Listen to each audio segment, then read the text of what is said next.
Sveiki visi, su jumis aš Zita Baskienė ir konsultavimo centras Matrica. Ir šiandien apie vieną tokį nerimastingą klausimą iš pažįstamos moters ir apie mitą tuo pačiu, koks yra sukurtas šitoj visuomeniai, apie vadinamą matricą.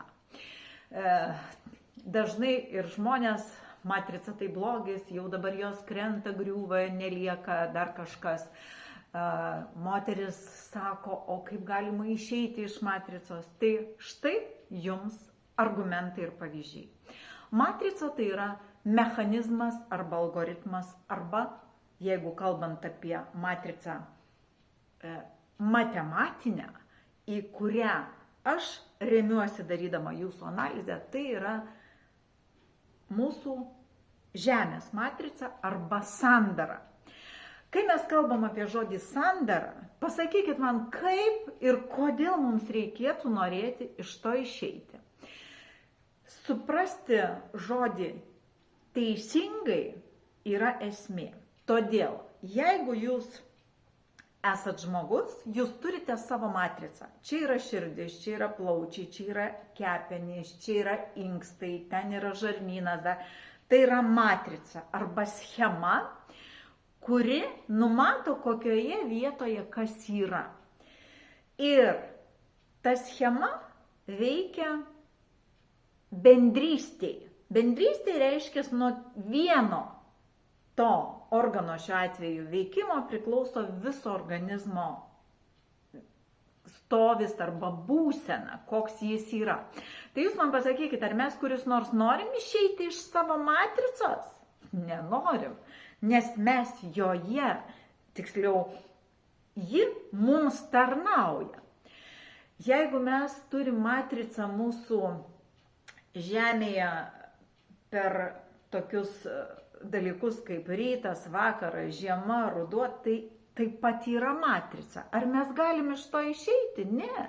Mes galim išvažiuoti į kitą šalį, ten bus šiek tiek kitaip, bet išeiti iš to, kad būtų rytas, vakaras ir oras, mes negalim. Todėl, kad tai yra matrica ir schema, kurios mes pakeisti negalim.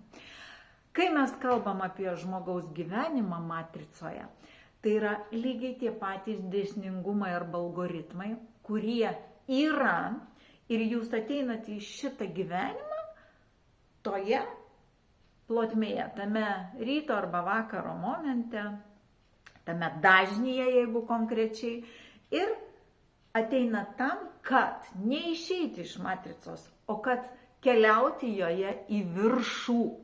Į viršų tai reiškia kelti savo vibracinį dažnį. Vieni mes būnam atmesti už klaidas, degradavę savo sąmonę žemyn.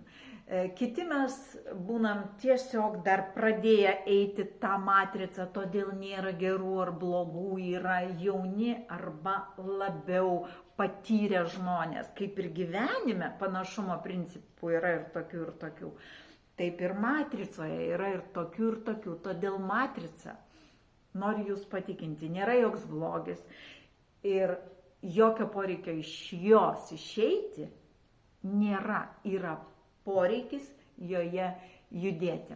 Kada galima išeiti iš matricos? Iš matricos galima išeiti, kai gyvenimas čia baigėsi ir tu išėjai visas pamokas. Visas pamokas savo patirčių, kokias jau galėjai, tada tu įsikūniji kažkur aukštesnėme dažnyje, planetoje, galaktikoje, išmatavime, kažkur, kur yra naujos pamokos, be kūno gal, bet jos yra.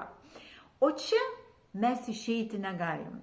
Iš to, į ką patys ir atėjom. Jeigu aš einu į kažką ir atėjęs staiga noriu išeiti, tai galiu, bet tik su sąlyga. Viskas matematikoje turi sąlygą. O čia sąlyga būtent ta, kad įsikūnyti daugiau, tu galėsi ir neįsikūnyti, jeigu viską čia išmokai.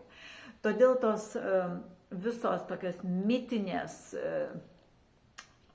paskalos, netgi sakyčiau, kad matrica tai yra blogis, tai yra visiška nesąmonė, kaip ir viskas arba daugelis aplinkui, kas žmogų veda į tokią vergo sąmonę, kad aš dabar papuoliu kažkur, aš nieko dabar negaliu pakeisti, čia viskas blogai, čia reikės visko saugoti, čia visam prieštarauti. Žodžiu, atsipalaiduokit, jūs esat nuostabiam gyvenime, kuriame turit pasirinkimo galimybę. Didžiausia laimė žmogui yra pasirinkimo galimybė. Arba kitais terminais kalbant, tai yra valia. Žmogus turi valią elgtis taip, kaip jis nori. Vienintelis, ko mes negalim ir neturėtumėm daryti, tai keisti to, ko negalėjom pasirinkti ateidami čia. Jeigu mes atėjom su tokiu kūnu ir staiga kažkas populiarina kažkokį požiūrį, kad aš galiu būti vyru ar moterim ar ne, čia eigoje, ir žmonės pradeda tai keisti. Va tai yra greunantis mechanizmas. Tai yra, ir kodėl taip yra? Todėl, kad ateinant tu šito, jeigu ir pasirinkai, tai pats pasirinkai savo laisvą valią, nes pasaulis ir žmogiška raida jame sudėta per laisvą jo valią. Reiškia, jeigu tu tai pasirinkai, atėjai čia jau tu keis negali, todėl kad tu taip pasirinkai. Keisdamas tu eini prieš savo pasirinkimą, reiškia save greuni arba žudai. Viskas yra paprasta. Ten, kol tu nebuvai, kol tavo siela nebuvo įsikūnijusi į kūną, tu pasirinkti galėjai. Vėlgi, daug kas sako, aš esu laisvas, galiu keisti. Vėlgi, matematinė sąlyga.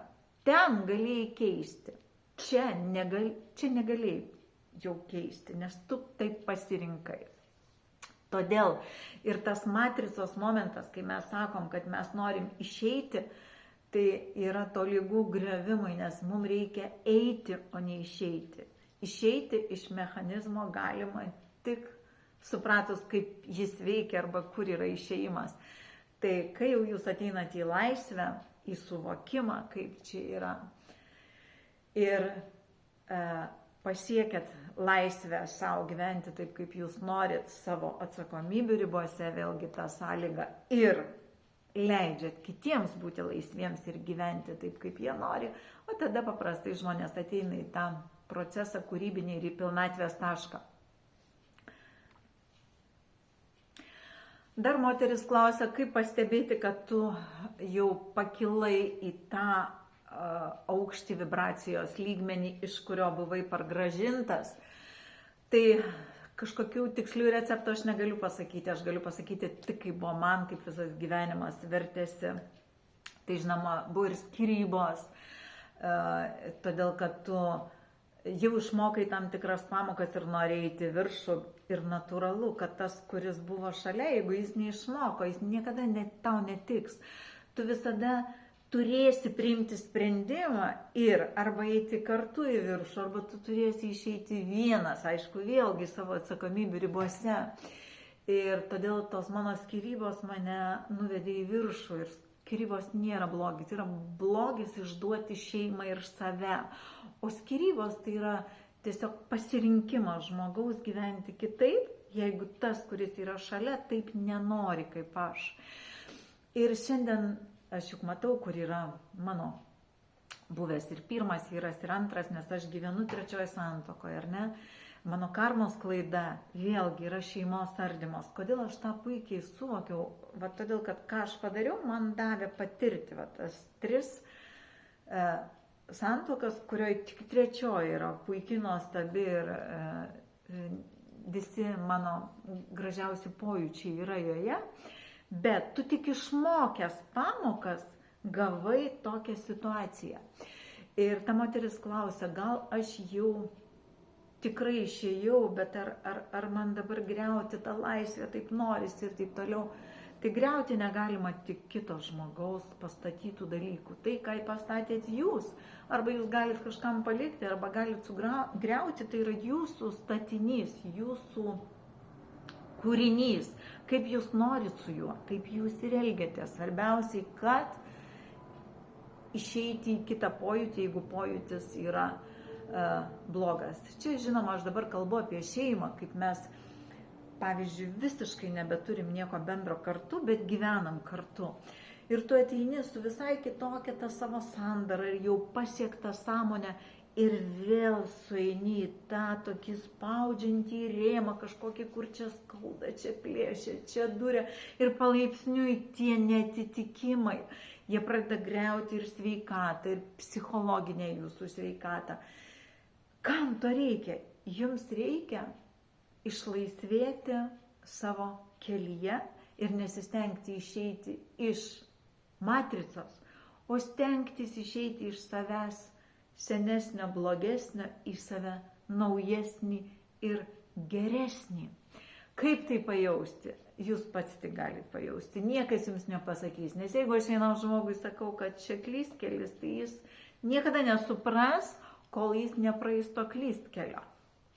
Dar sugrįšiu prie savo karminio etapo, ar ne? Pirma santuoka ir tas visas karminis etapas, matot, koks gražus yra randas. Aš anksčiau jį slėpdavau, visada plaukų šukuodavau, va taip, visus į tą pusę, kad jo nesimatytų. Šiandien man jau negėda. Ir įsivaizduojat, koks įdomus momentas. Kai tu supranti jo esmę, tau jo negėda, tu beveik jo didžiuojas. Nes tu supratai, kodėl tai įvyko. Ir tai įvyko būtent tada, kai aš važiavau, buvo autoįvykis ir važiavau į tokį dalykinį, bet susitikimą su vyru, su kurio mezgėsi romanas, įsivaizduojat. Ir tada įvyko tas įvykis ir tas žmogus kitas buvo kaltas tam įvykiai, bet aš iš jo nieko negalėjau prisiteisti, todėl kad jis neturėjo jokio turto. Bet tai buvo karminis teisingumas, kurį aš šiandien suvokiu, netgi datą to įvykio pasižiūrėjus, viską galiu atstatyti. Tai va tais momentais, kol mes dar mokomės, mes gaunam randus. Bet kai jau mes tą pamoką išmokstam, tie randai kaip ir pasidaro mūsų puošmena ir ta sąmonė, į kurią tu ateini, jinai tampa jau kitokia, jau ji gali skleistis, duoti kitiems kažką. Ir todėl nebijokit eiti. Visa tai, ką jūs jaučiat savyje, tą norą naujo kelio, permainos, ar skyrybų, ar verslo kūrimo, ar bet ko. Noras jūsų yra jūsų programa vedanti aukštyn.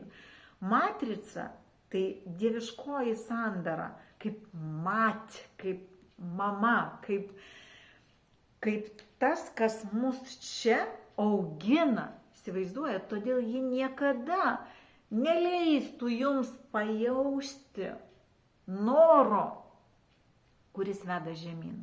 Noras visada veda į viršų. Jūsų noras. Jeigu jūs pamatėt, ko norit kitas, aha, ir man reikia. Vat tas gali jūs nuvesti žemyn. Todėl labai svarbu atpažinti savo norus. Ir jeigu jūs einat savo norų linkme, jūs niekada nenueisit žemyn, jeigu tai darysit su matematinė sąlyga. Savo atsakomybių ribose. Noriu ir pasistatau, noriu ir pasiekiu, bet niekas man nieko neprivalo ir aš nieko negaliu riboti, nes jis laisvas, toks kaip aš, bet jis negali riboti mano laisvės. Tai šiandien labai norėjau būtent ištransliuoti mintį, kad matrica nėra blogis, iš jos nereikia išeiti, tai yra sandara arba mechanizmas, kuris turi būti, kol mes gyvenam materialiam pasaulyje, žemėje. Kažkada, kažkur, kai mes išeisim visas čia pamokas, mes čia nebesugrįšim ir mums tada bus kitur gyvenimas kitoks. Ir kai mes analizuojam ir kalbam dažnius, kuriam yra žmogus, ar ne pagal jų poreikius, čia taip pat galim Maslow poreikių piramidę prisiminti ten panašių momentų. Bet čia yra 4 dažniai. Beje, į ką noriu atkreipti jūsų dėmesį, gal dalinausi, gal ne, pasidalinsiu, bet buvo atliekami tokie moksliniai tyrimai pasaulyje vienose gimdymo namuose ir buvo nustatyta, kaip kūdikiui gimus, jam buvo dedamas toks prietaisas, kuris gaudė dažnius arba radionuklidai vadinami, jie gali būti tam tikrais prietaisais fiksuojami. Ir jo įkvėpimo metu staiga buvo fiksuojami pas visus naujagimius 4 radionuklidai, kurių Žemėje aplamai nėra. Tų dažnių arba bangų Žemėje nėra, nors mes dažnius žmonės visi turim ir Žemė turi dažnį, kuriuo vibruoja. Bet kūdikio gimimo metu 4 kosmoso dažniai buvo fiksuojami 20 minučių, po to jie dingdavo. Ir ta mokslininkė ar gydytoja ji ir sakė, kad siūlau pagalvoti apie tai. Tai vat galbūt iš čia ir yra 4 dažniai, kurie Žemėje būtent yra ir iš kosmoso mes ateinam, kad juos įveikti. Bet situacijose atsirandam tose, kurios atitinka mūsų dažnį. Vat vėlgi rezonansas, ar ne? Kitur negalima atsirasti. Jeigu esu tame dažnyje, taip spręsiu, tokią knygą skaitysiu, su tokiu žmogum bendrausiu ir atsiras šalia manęs viskas, kas atitinka tą dažnį. Todėl eiti į viršų nėra blogai, tai ir nėra ar galima klausimo, yra būtina eiti į viršų. Ir todėl žmogus savo gyvenimą turėtų suvokti kaip visagalio. Suprantat? Nes pagal panašumo principą, jeigu mumyse yra Dievas, tai jis čia, tai esu aš, tik tai kelyje į jį. Tai taip metaforiškai šiek tiek ir tą matricos principą apsako, kad aš galiu pasiekti tą aukščiausią tašką. Ir kai mes tampam dievais, pasiekę aukščiausią vibracinį dažnį, mes Žemėje daugiau nebeįsikūnijam. Gal aš galiu klysti, gal tai ne 4 dažniai, gal tai 3 dažniai arba 6, nors aš manau, kad būtent 4 iš panašumo principo per daugelį mokslininkų ir teorijų, nes jas reikia sujungti, kad savo atsakyti. Bet tai ir nėra esmė. Esmė yra veikimo principas. Ir kryžiai, kurie buvo prieš krikščionybę, ten nebuvo jokio kūno ir jeigu atsimenat, yra tos saulutės, tokios lietuviškos kryžiai, ten nėra jokio nukryžiuoto Kristaus, ten yra taip ir įstrižainėse tokie kaip gyvatėlės, tai yra vibracija ir dažnis, kuris ir parodo, kad mes galime eiti į viršų, žemyn arba žingsnelį atgal ir žingsnelį į priekį. 4 pasirinkimai, kurie įmanomi per tas įstrižainėse einančias tokias vibracijas arba elektrą arba dažnį. Viskas pasakyta, tik tai būdami atitinkamam dažnį mes sugebam tai nuskaityti. Todėl visiems linkiu eiti į jį, drąsiai daryti pokyčius. Vėlgi mano gyvenime, kaip atsitiko tas pokytis, nes moteris klausė, kaip tai vyko, tai vyko netgi kūne. Vieną dieną tiesiog kažkur gerdama arbatą, aš pajutau tokį virpulį, bet fizinį, atrodo, kiekviena ląstelė virpėjo. Ir tai truko gal kokį 15 sekundžių, bet tai buvo taip ryšku ir su nieko nepalyginama, arba buitiškai, jeigu tu pridėtum ranką prie kažkokio drebančio stipriai įrenginio ir per viską eina, ar ne? Va tas buvo, aš taip nustebau, tas 5 minutės, kol suvokiau, kad tai, kas tada įvyko. Tai tada įvyko tai, kad mano kūno vibracija pasivijo mano sąmonės vibraciją. Žinot posakį, viskas prasideda nuo galvos. Tai kai tavo sąmonė jau viską suvokia, bet Žemėje yra mūsų tas bendrumas, sąmonė ir kūnas yra viename, tai kai sąmonė pirmiausiai suvokė, kūnas persistatė. Jis, jeigu vibravo taip, jis pradėjo vibruoti taip. Kaip sąmonė krenta žemyn, pradeda vibruoti taip. Atsiprantat, dažnis. Dažnis tai yra bangos ir tarpai tarp bangų arba pasikartojimai. Ir tai pasaulio garsiausi fizikai, metafizikai, matematikai yra pasakę. Tik, kai jūs pasiekėt tą dažnį, jūs galite sujungti tą pasakymą ir savo žinojimą ir tada viskas tampa aišku. Tai šiandien atsakymas daugeliui ir tai moteriai, nebijokit, jūsų noras veda jūs tuo keliu, kuriame jūs turit rasti tą, ką jums reikia rasti ir pasiekti savo pilnatvę. Drąsa viena didžiausių vertybių, jeigu mes veikiam riboje savo atsakomybių. Ačiū.